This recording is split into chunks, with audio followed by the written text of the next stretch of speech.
Everyone had a dog, or knew someone who did. They're cute, loyal, always excited when you come home, always happy to see you, always there, by your side, no matter what happens. But maybe the dog wasn't just happy. Maybe it was the only creature that truly saw you when no one else could.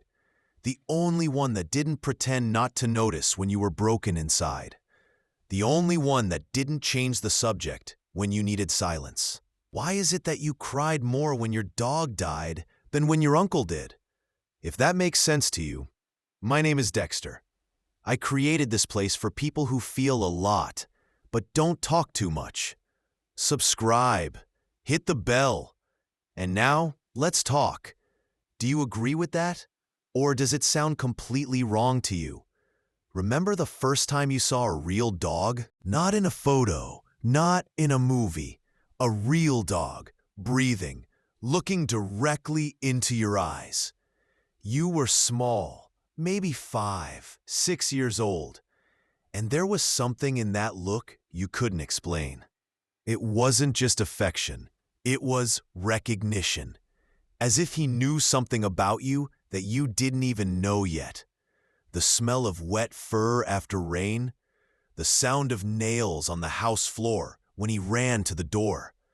That exact moment when he saw you coming home and you saw in his eyes that you were the most important thing in the world in that second. There was no rush in that look, no demands, no disappointment saved from yesterday, no expectation of what you should be tomorrow.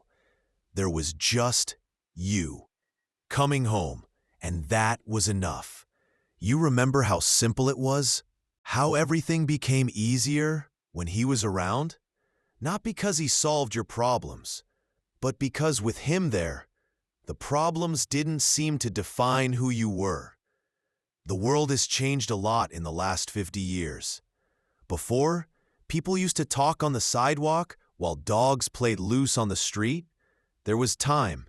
There was silence between words. There was space to look a dog in the eyes and understand that you two were just existing in the same moment. Today, we walk the dog on a leash, looking at our phones, checking notifications, thinking about the next meeting. The dog pulls to smell a tree, and we pull back because we're in a hurry. He wants to stop to greet another dog, and we drag him because we have commitments. But he keeps trying, keeps looking at you with the same intensity as always. Because to him, you're still the most important thing in the world, even when you forget that. In the old days, when someone died, the whole family would gather. They'd stay together for days. They'd talk about the person, share stories, cry together. Grief had time, had ritual, had space to happen. Today, you get the news through WhatsApp. You go to the wake for 2 hours. You go back to work the next day because life goes on. And you're left with that strange feeling that you didn't have enough time to process that the person is really gone. But when the dog dies, something breaks differently inside you. Maybe because with him, there was no complication. There were no difficult conversations you always postponed. There were no unresolved hurts. There were no words you wish you had said but never did. With the dog, you were exactly who you were, and he loved you exactly for that. Have you ever noticed how people talk differently to dogs? Their voice becomes softer. Their gestures become slower.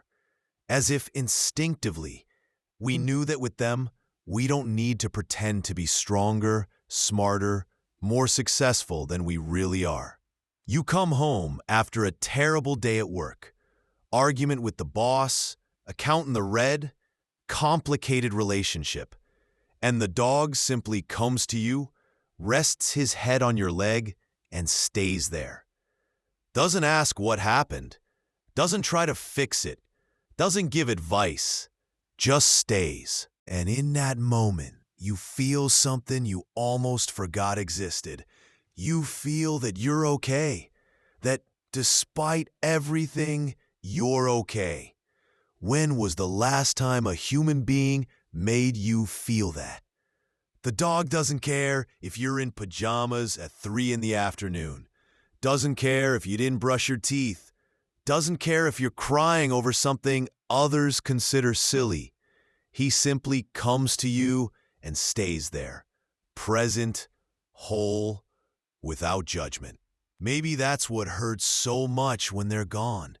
The certainty that you lost the only creature in the world that saw you without filters, without expectations, without disappointments accumulated over the years. With people, even those you love most, there's always that small part that's performing, trying to be the version of you they need, trying not to disappoint, trying not to be too much or too little. With the dog, you could just be you. You remember the way he slept? Completely surrendered. Slow, deep breathing. Every now and then, a little paw that moved as if he was running in some dream. And you'd stay there, just watching, feeling a peace you couldn't explain. It was as if, seeing him so calm, you remembered that there's a place inside you where it's also possible to be at peace. A place that doesn't depend on solving all problems, understanding all answers, controlling all outcomes. A place where it's enough to just be there. When you were a child and had nightmares, sometimes the dog would climb into your bed without making noise. Not because someone told him to, not because he was trained to do it. Simply because he knew. He felt that you needed company, and you'd wake up in the morning with him there beside you, warm, breathing slowly, and the world seemed like a safer place. There were no words, no explanations, there was just presence, and somehow that was more than enough. Have you ever noticed how people become different when they're playing with a dog? Their shoulders relax, their face softens, they laugh in a way you hardly hear anymore. That laugh that comes from somewhere deep, without thinking if it's appropriate or not. It's as if the dog brought back a part of us that adult life taught us to hide. That part that's not ashamed to be silly, to be affectionate, to show joy without fear of being judged. With him, you could talk nonsense. You could make funny voices. You could lie on the floor and roll around together. And there was nothing wrong with that. Actually, there was something very right. Maybe the dog wasn't just a pet. Maybe he was a reminder of what it's like to be present, of what it's like to love without conditions, of what it's like to exist without having to justify your existence all the time, of what it's like to be alive. When people ask why you're so sad about the dog's death, sometimes it's hard to explain, because it's not just about the dog. It's about everything he represented. All that simplicity you lost over the years. All that ability to be present that you forgot you had. It's about realizing that maybe he was the only creature in the world that truly knew you and that truly loved you. Not for the improved version of you that you try to be, but for you exactly as you are. And now he's gone. And you're left with that strange feeling that you lost more than a companion. You lost a part of yourself, the best part, maybe, the one that still believed it was possible to love and be loved without complication. Do you remember the last time you looked into his eyes? Really looked? Not in passing, not distracted, but really looked? There was something in that look that you always knew, but could never put into words. It was as if he was saying, I see you, I know you, and it's okay. And maybe that's what you miss most. Not the walks, not the games, not even the company. but that look that said you were okay, that you were enough, that you were loved exactly as you were, without needing to change anything, without needing to be better, without needing to deserve it, just for existing. Have you ever stopped to think about how many times, during the day, you look for that look in other people? That look that says, you're okay? And how many times you don't find it? People are busy. They're worried about their own things. They're looking at their phones, thinking about work, solving problems. And even when they look at you, there's always something behind the look. An expectation, a concern, an agenda. With the dog, there was no agenda. There was just you. And now you understand why it hurt so much when he left. Because you lost the only creature in the world that saw you without wanting you to be different from what you are. Maybe that's what we're looking for all the time, without knowing. Not just to be loved, but to be seen, really seen, and accepted, completely accepted. The dog did this naturally, without effort, without thinking, as if it were the most obvious thing in the world, to look at you and love you for the simple fact that you were there. And maybe, deep down, the pain of loss isn't just about missing him. It's about realizing that you had something rare, something precious.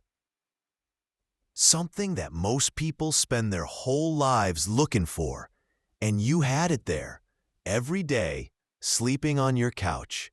You had someone who saw you, who knew you, who loved you, and you only realized how extraordinary that was when he was gone.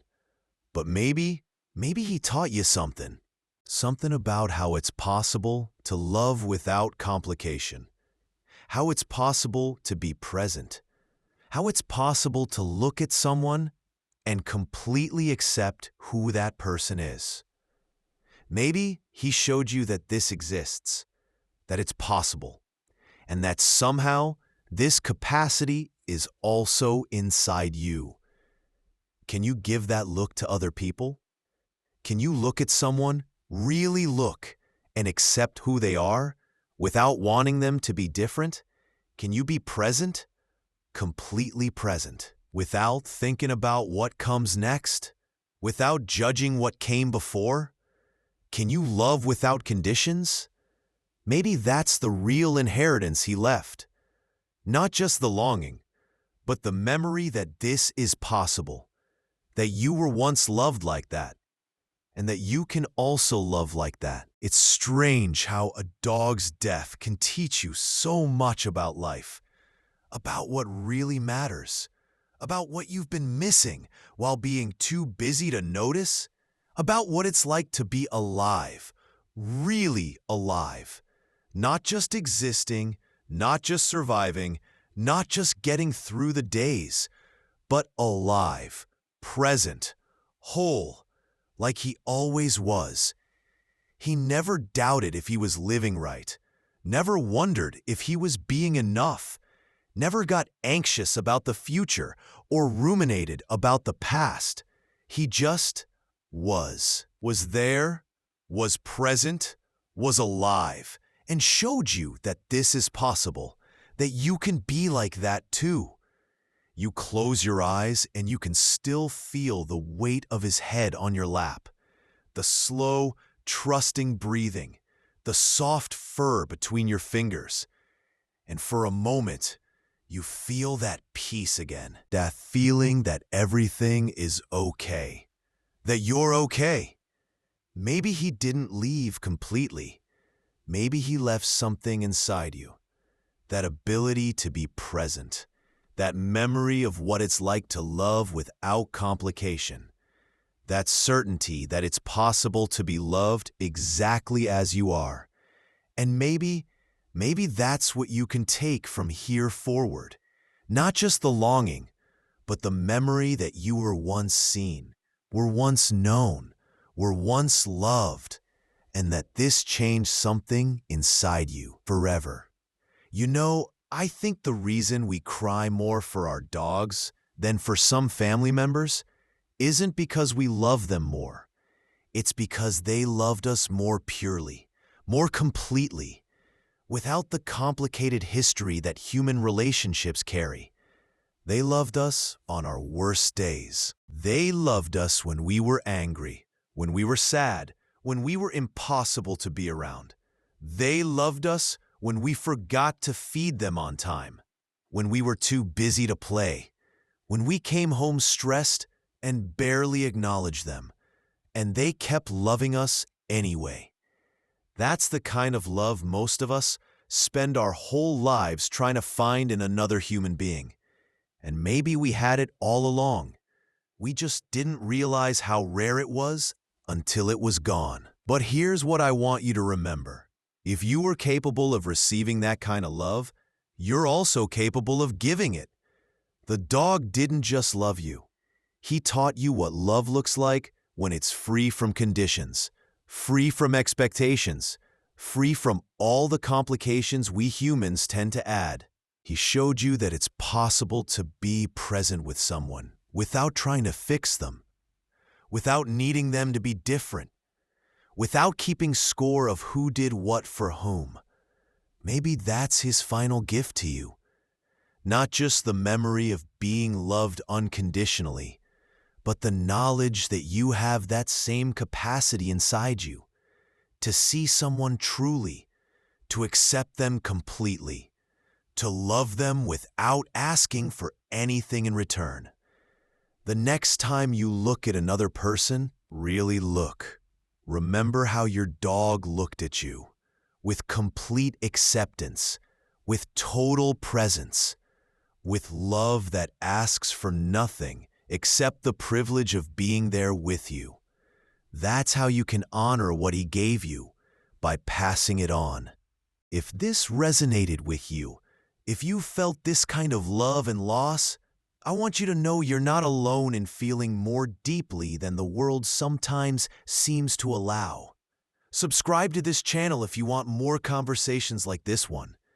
Hit that notification bell so you don't miss when we dive into the deeper currents of what it means to be human.